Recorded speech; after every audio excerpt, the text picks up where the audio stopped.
Namuo malapit sa mga bahay ang buhangin yan sa Magsingal, Ilocos Sur.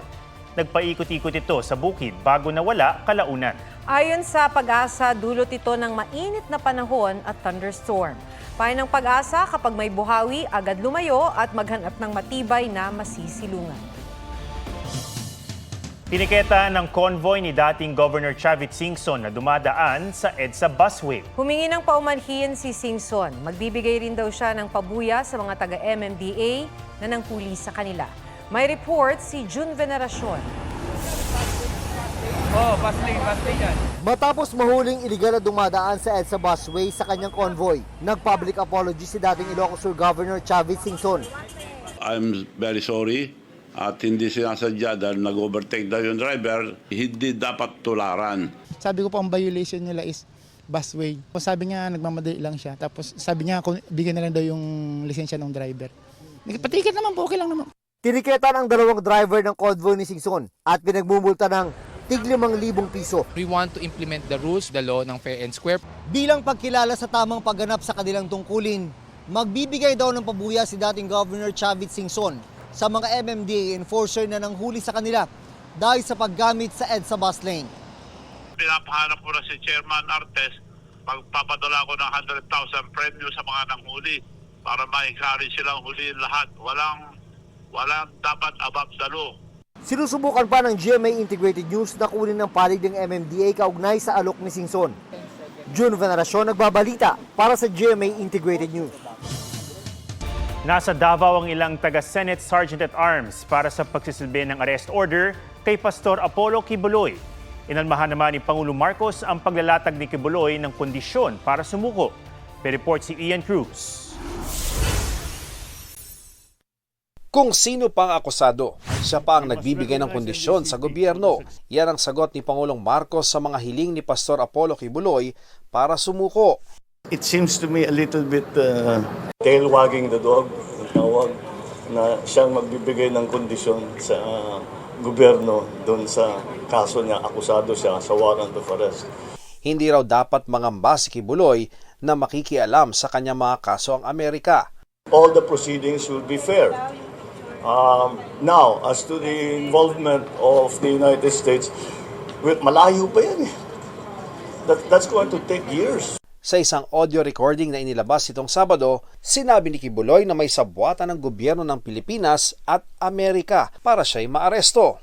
Bigyan ninyo ko ng garantiya na hindi mangingialam ang mga puti sa kasong ito sa Pilipinas. Hindi mangingialam ang FBI, ang CIA, ang US Embassy. Kung hindi po ninyo magbibigay sa akin in a written form ang mga kondisyones na ito, hindi po niyo makikita ang pagmumukha ko.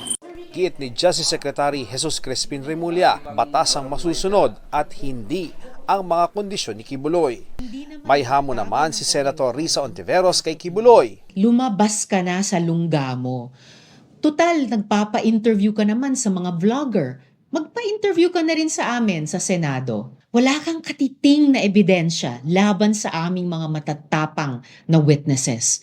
Kung si Vice President Sara Duterte ang tatanungin, maganda raw ang itinatakbo ng mga kaso laban kay Kibuloy. Na meron ng kaso nasa loob ng mga korte. Ngayon, kung ano man yung desisyon ni Pastor Kibuloy, and I'm sure pinag-isipan niya yan. Pinag-aaralan naman ng PNP na suspendihin o bawiin ang lisensya ni Kibuloy na nagmamay-ari ng 19 na armas. Itinuturing ng fugitive si Kibuloy, ibig sabihin, pwede na siyang arestuhin kahit ng isang sibilyan. Ang sino man pong individual na magkakanlong sa isang taong alam po niya na ito po ay wanted at pinaghahanap po ng batas ay maaari po siyang maharap sa kaso obstruction of justice po. Sinisikapan ng GMA Integrated News na makuha ang panig ni Kibuloy. Ian Cruz nagbabalita para sa GMA Integrated News.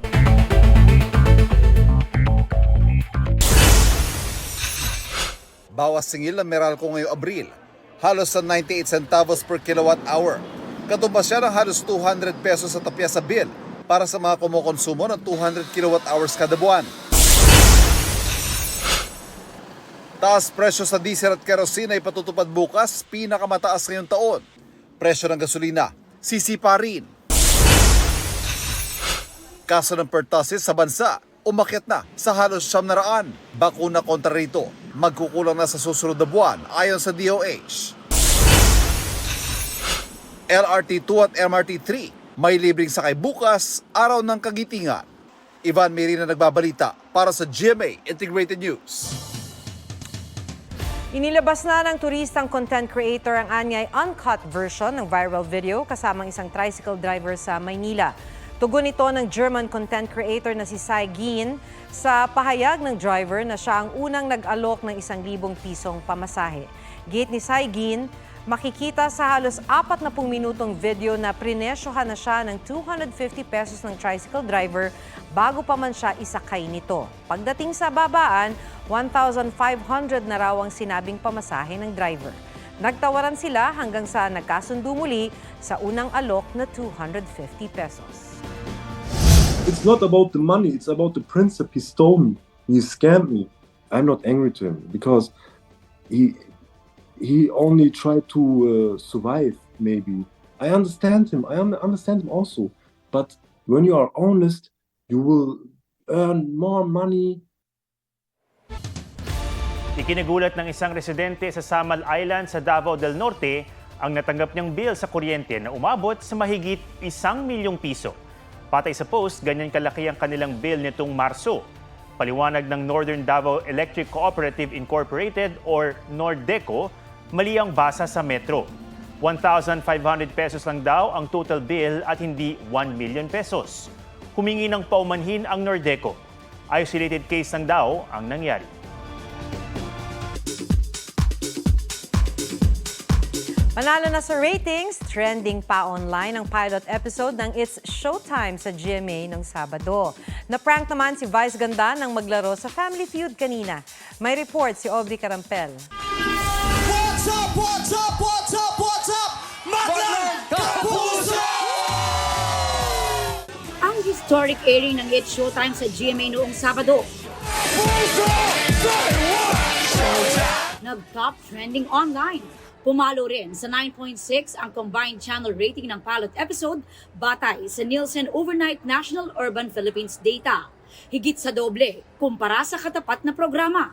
Sa buong 2023, nakapagtala ang GMA Channel 7 ng 93% overall net reach o projected total na 72 million viewers nationwide.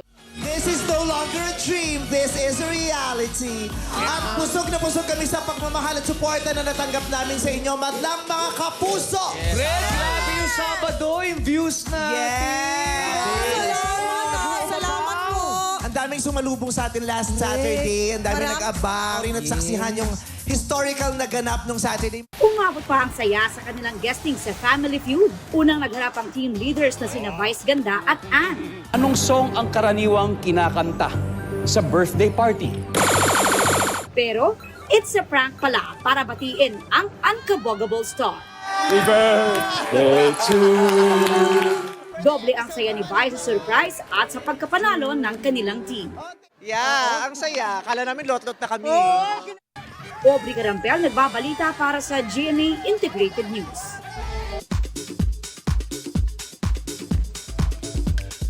South Korean actor Ma Dong-sok ikakasal na sa model influencer na 17 taong mas bata sa kanya sa Mayo. Blossoming indeed dahil babalik na sa pagkanta ang EXO member na si Do Kyung-soo o D.O. May teaser na nga para sa kanyang new mini album na Blossom. Jackie Chan nag-post sa IG ng throwback photos para sa kanyang 70th birthday. Lor Santiago nagbabalita para sa GMA Integrated News. Bukod sa pagmamotivate sa isa't isa, may isa pang nakatutulong sa isang grupo ng magkakaklase na nagpupuyat para sa kanilang thesis. Isang nakamamanghang tanawin ng tila pahinga at inspirasyon nila. Pusuan na yan sa report ni Katrina Son. Sa schoolwork, nalulunod. Ang thesis kailangan ng matapos. Hindi na natulog mula ng araw ay lumubog. Pero sa pagsilip ng araw, tiyak tanggal pagod kung ito ang matatanaw. Ang magayon na Mount Mayon. Ang time-lapse video ng magkakaklaseng yan agad nag-viral dahil sa kanilang kakaibang support system.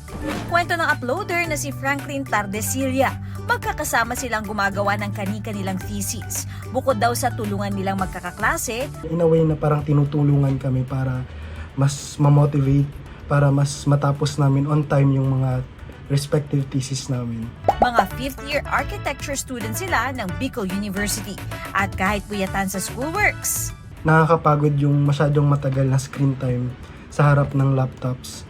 Kaya pag once na pasulyap-sulyap lang kami sa view ni Mayon, parang nakakapagpahinga na kami.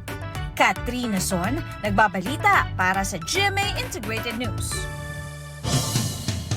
Yan po ang State of the Nation. Ako si Atom Araulio para sa mas malaking misyon. Para sa mas malawak na paglilingkod sa bayan, ako si Maki Pulido. Mula sa GMA Integrated News, Ang News Authority ng Pilipino. Huwag magpahuli sa mga balitang dapat ninyong malaman. Mag-subscribe sa GMA Integrated News sa YouTube. Sa mga kapuso abroad, subaybayan nyo kami sa GMA Pinoy TV at sa www.gmanews.tv.